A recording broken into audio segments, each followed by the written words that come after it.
సామాన్లు బాగుండాలి ఆంటీ అని చెప్తూ సామాజిక మాధ్యమాల్లో వీడియోలు వైరల్ అవ్వడం, వాళ్ళని సెలబ్రిటీలుగా చేయడం, మిలియన్స్ లైక్స్, వ్యూస్, షేర్స్ అని మనందరం చూసాం. అయితే శివాజీ గారు హీరో ఏదైతే మహిళలకు సంబంధించి వస్త్రాధరణ, ముఖ్యంగా సినిమా ఇండస్ట్రీలో ఏదైతే బట్టల అంశంలో వారు కొన్ని సూచనలు చేస్తూ అందులో ఒక పదం సామాన్లు అనేది జారడం జరిగింది. అయితే ఏదైతే సినీ ఇండస్ట్రీలో ఏ విధంగా మాట్లాడతారు, ఏ విధంగా కాంట్రవర్సీలు జరుగుతాయి అనేది మనం ప్రత్యేకంగా చెప్పాల్సిన అవసరం లేకపోయినా, హీరో శివాజీ గారు ఏదైతే మహిళల డిగ్నిటీ, ఆనర్, రెస్పెక్ట్ మరియు వారు ఎన్నో వస్త్రాలంకరణ ఉండాలి అని చెప్పి వారు చెప్పిన దానిలో నాకు ఎక్కడ తప్పు అనిపించలేదు. నేను హీరో శివాజీ గారితో కూడా ఏదైతే సంప్రదించడం జరిగిందో అందులో వారు నాకు చాలా స్పష్టంగా తెలంగాణ మహిళా కమిషన్ ఏదైతే నోటీసులు ఇచ్చిందో దానిపై వారు సాఫ్ట్ గా వెళ్ళనున్నారన్నట్టు తెలుస్తుంది.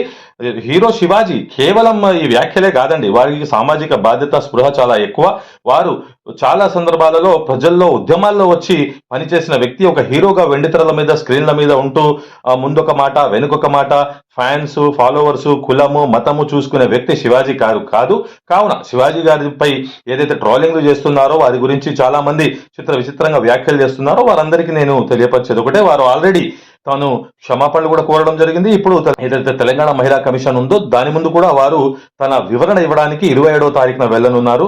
కావున ఇంకొకటి, ఏదైతే తెలంగాణ మహిళా కమిషన్ ఇచ్చిన నోటీస్ ను వైరల్ చేస్తూ ఆయన నెంబర్ కూడా సామాజిక మాధ్యమాల్లో వైరల్ చేసేయడం అనేది చాలా బాధాకరం. వారికి చాలా కాల్స్ అనేవి వెళ్తూ ఆ కాల్స్ ప్రెజర్ అనేది కూడా ఎక్కువగా ఉంది. కావున ఏదైతే వారు చేసిన వ్యాఖ్యలకు వారు క్షమాపణలు కూడా కోరారు. తెలంగాణ మహిళా కమిషన్ ముందు కూడా వివరణ ఇవ్వనున్నారు.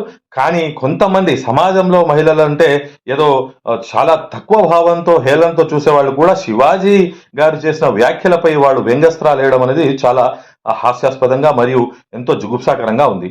మరిన్ని వీడియోలు, అప్డేట్స్, విశ్లేషణల కోసం advocate Sadiq Shaik YouTube channel ని లైక్ చేసి సబ్స్క్రైబ్ చేయగలరు. Thank you.